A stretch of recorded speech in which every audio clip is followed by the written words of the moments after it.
সুপ্রভাত বন্ধুরা। তো তোমরা কেমন আছো? আশা করি ভালো আছো। আর তোমরা ভালো আছো? ভালো আছি। তো দেখো, মেঘলা মেঘলা ওয়েদার, বর্ষ গরম ধরিয়েছে। তো আর আজকে এসেছে আমাদের বাড়িতে মিস্ত্রি কাজ করতে। আর একটা বাথরুম হবে, তো সেই জন্য মাটি খুঁজছে চলে যায়। বাড়িতে মিস্ত্রি লেগেছে, তোমাদের বললাম যে গর্ত করছে, এখানে একটা বাথরুম ঘর হবে। দেখো কতটা খোঁড়া হয়েছে। এটা এখনও তোমার দুটো মানুষের সমান, এখনও প্রচুর খুঁড়তে হবে। আজকে অর্ধেক খুঁড়বে, কালকে এসে অর্ধেক খুঁড়বে, করে এটা কমপ্লিট হবে।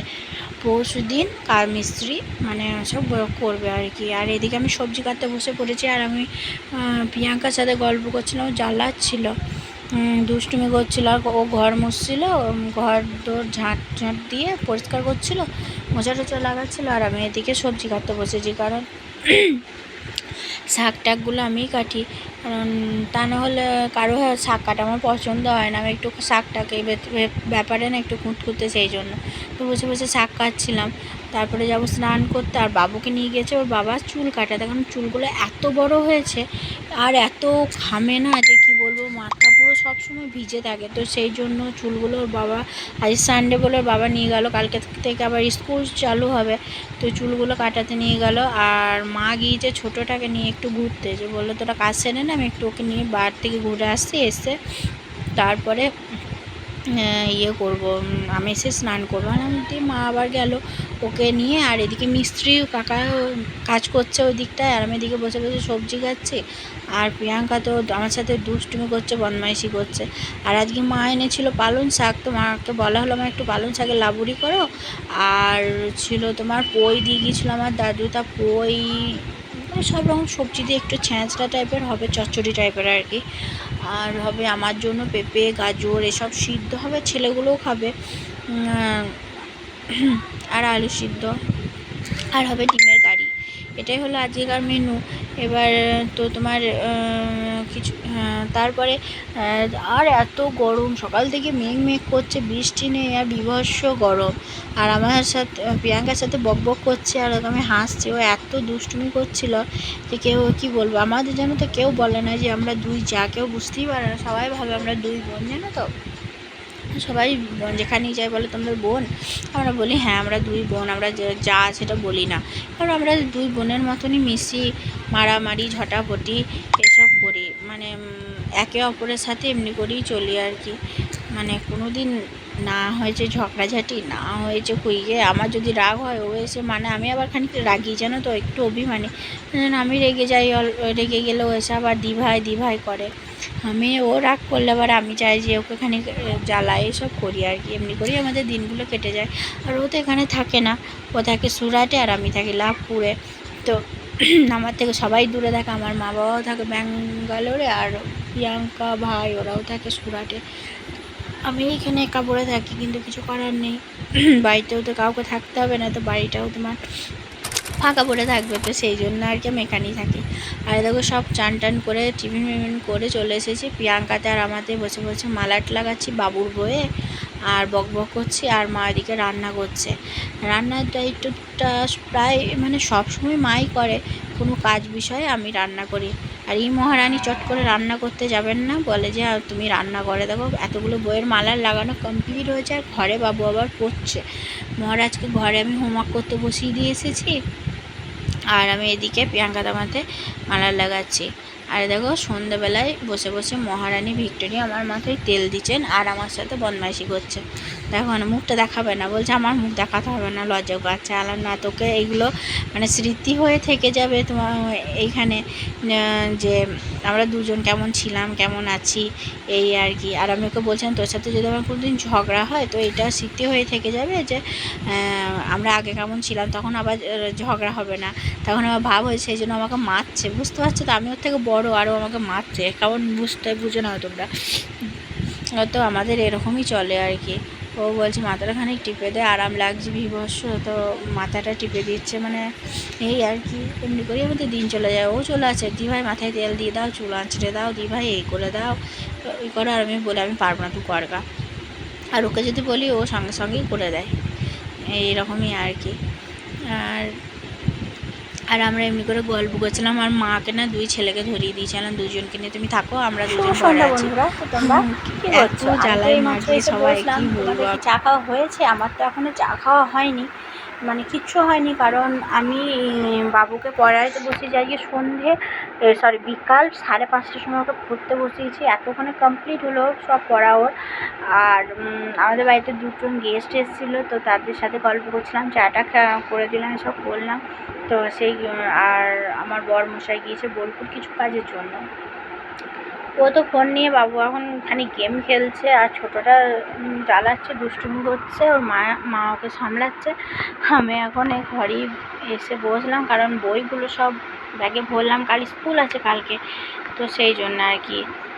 এবার সেই জন্য সব একদম স্কুলের বই টই ভরে রেডি করে রেখে দিলাম, কারণ সকালবেলায় খুব প্রবলেম হয় সকাল সকাল উঠে বাবুকে রেডি করা, খাওয়ানো, তারপরে ওকে ফ্রেশ করা, তারপরে মনে করো সব কিছু করতে গিয়ে না সমস্যা হয়। তো সেই জন্য আর কি তোমার রাতে আমি বই টই গুছিয়ে ড্রেস ইস্ত্রি আয়রন করে সব রেডি করে রেখেছি, যেন তারপর দিন সকালে আমার কোনো প্রবলেম না হয়, কারণ এখন সকালে স্কুলটায় গিয়ে দিয়েছে, অনেকটা সকালে করেছে, তো সেই জন্যে আর কি।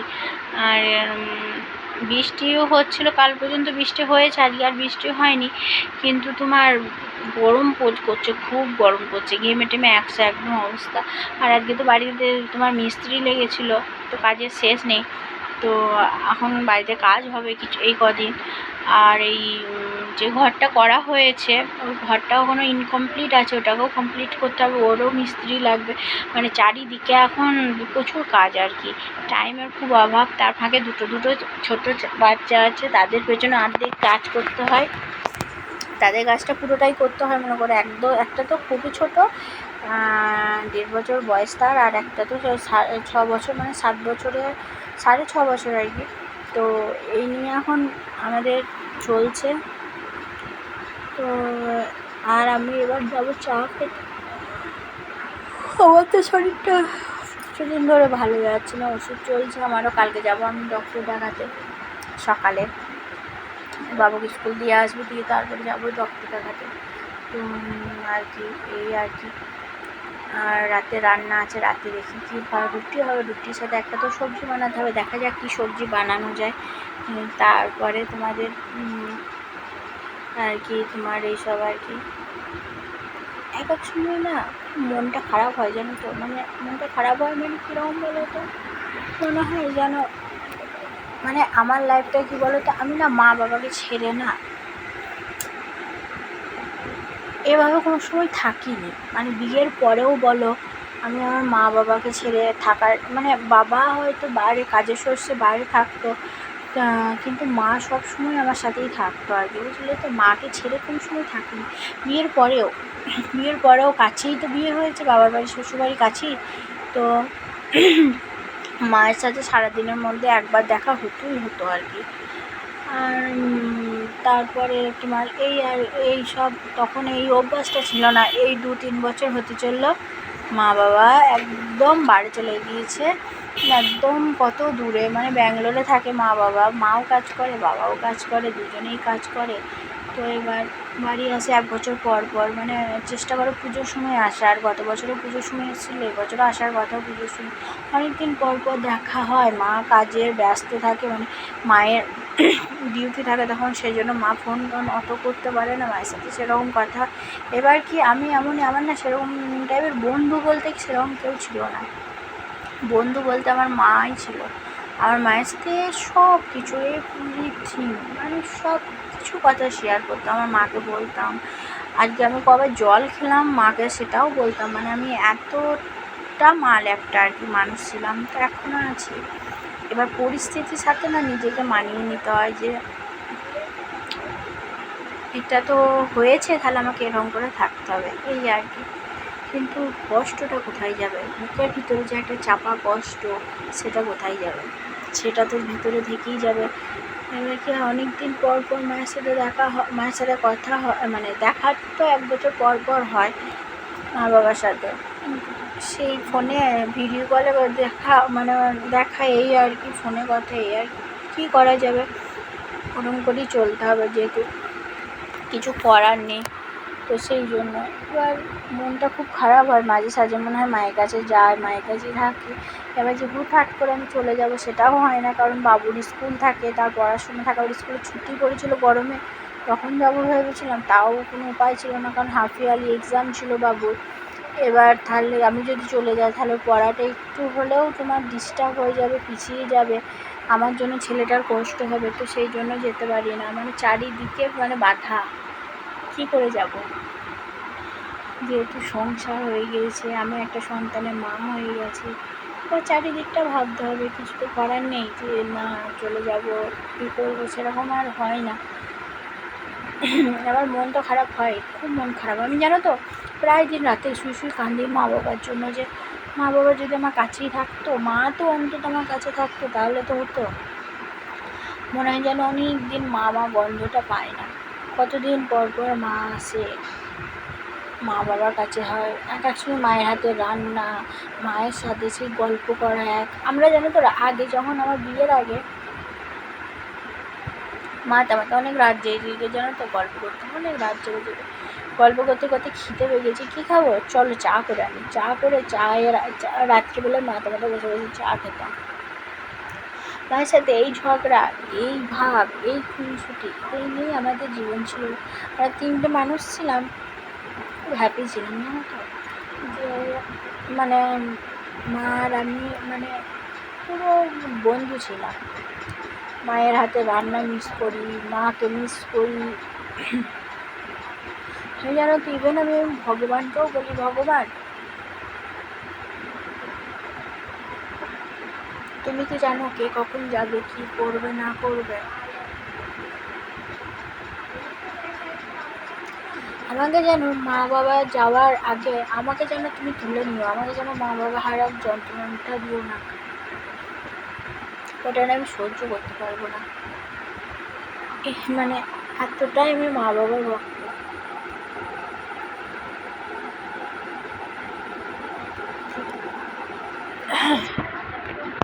এই আর এরকম করে এখন মানে চলে, এখন করা যাবে, ভগবান যেটা কপালে লিখে রেখেছে সেটাই তো হবে। মনে করো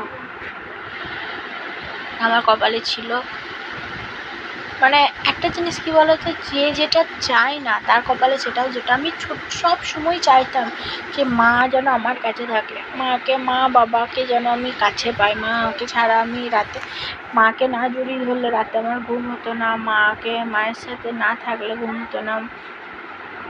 আগে বিয়ের আগে আমি মাকে ছেড়ে কোথাও যেতামও না, মানে থাকতে পারতাম না, আমার খুব কান্না পেতো, কষ্ট হতো।